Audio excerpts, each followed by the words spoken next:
जय माता दी दोस्तों, स्वस्थ रहे, सुरक्षित रहे, इसी कामना के साथ मैं अपना वीडियो यहाँ पे शुरू कर रही हूँ। अनंत चतुर्दशी के बारे में बात करेंगे। अनंत भगवान यानी भगवान विष्णु की पूजा के पश्चात जो बाजू में अनंत सूत्र बांधा जाता है उसके बारे में बात करेंगे कि ये क्या होता है, क्यों बांधा जाता है, सब कुछ आपके साथ यहाँ पे मैं शेयर करने वाली हूँ। ये कपास या रेशम से बने होते हैं। इसमें 14 गांठें होती हैं। कलाई पे बांधे गए इस धागों को ही अनंत कहा जाता है। इस धागे को भगवान विष्णु का रूप माना जाता है।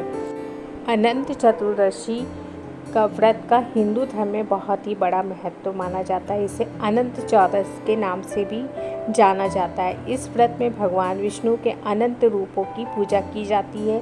भाद्रपद मास के शुक्ल पक्ष की चतुर्दशी को अनंत चतुर्दशी कहा जाता है।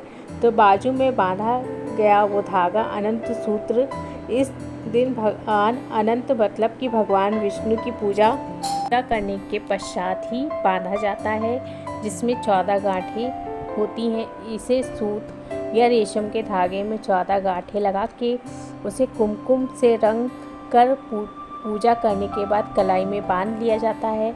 कलाई में बांधे गए इस धागे को ही अनंत कहा जाता है। इस धागे को भगवान विष्णु का रूप माना जाता है। इस धागे को रक्षा सूत्र भी कहा जाता है।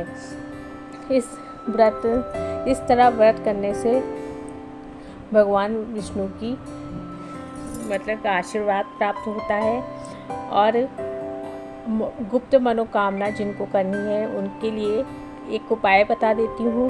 मिट्टी के 9 छोटे छोटे मिट्टी के जो पात्र ले उसमें कच्चा दूध रखें। सिर्फ सभी पिंडों के समक्ष उस दूध के पात्र को रख दे। उसके बाद वट वृक्ष के पत्ते पर सभी पिंडों के समक्ष एक एक बताशा अथवा सफ़ेद बर्फ़ी अर्पित करें और घी का दीपक वहाँ पे प्रज्वलित कर लें। और रहस्य क्या है 14 गांठों का, उसके बारे में बात कर लेते हैं। चतुर्दशी के दिन पूजा के बाद बाजू में बांधे जाने वाले अनंत सूत्र में 14 गांठें होती हैं। शास्त्रों के अनुसार ये 14 गांठ सूत्रों को 14 लोकों का प्रतीक माना जाता है। अनंत सूत्र के प्रत्येक गांठ प्रत्येक लोक का प्रतिनिधित्व करते हैं। साथ ही से भगवान विष्णु के 14 रूपों का भी प्रतीक माना जाता है।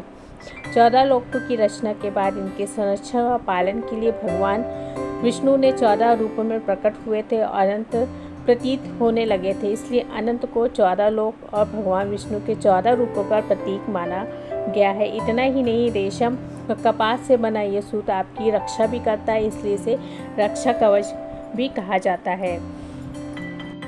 पूजा के बाद बांधने के मतलब कि रक्षा सूत्र बांधने से व्यक्ति को भय से मुक्ति मिलती है, पाप कर्म नष्ट हो जाते हैं। ऐसा माना जाता है कि जो व्यक्ति पूरे 14 वर्ष तक अनंत चतुर्दशी का व्रत करता है, पूजा पाठ करता है, 14 गांठ वाले इस अनंत सूत्र को बांधता है, उसे भगवान विष्णु की कृपा से वैकुंठ की प्राप्ति होती है।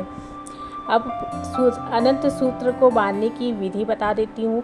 अनंत सूत्र को महिलाएं बाएं हाथ की बाजू में और पुरुष दाहिने हाथ की बाजू में बांधते हैं। अनंत चतुर्दशी के दिन भगवान विष्णु की पूजा की जाती है, तो अनंत सूत्र को हल्दी या केसर से रंग लें। उसके बाद ही उसके गांठ लगाएं और फिर ओम अनंताय नमः का जाप करते हुए गांठ को लगाएं और फिर वहाँ पे भगवान विष्णु को समर्पित कर लें।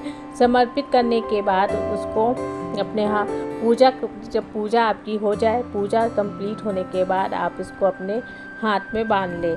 फिर सूत्र को रात्रि को सोते समय नहीं पहनना चाहिए, वो ये नियम आपको ध्यान में रखना है। उसको उतार दें, अगले दिन इसे नदी में प्रवाहित कर देना है।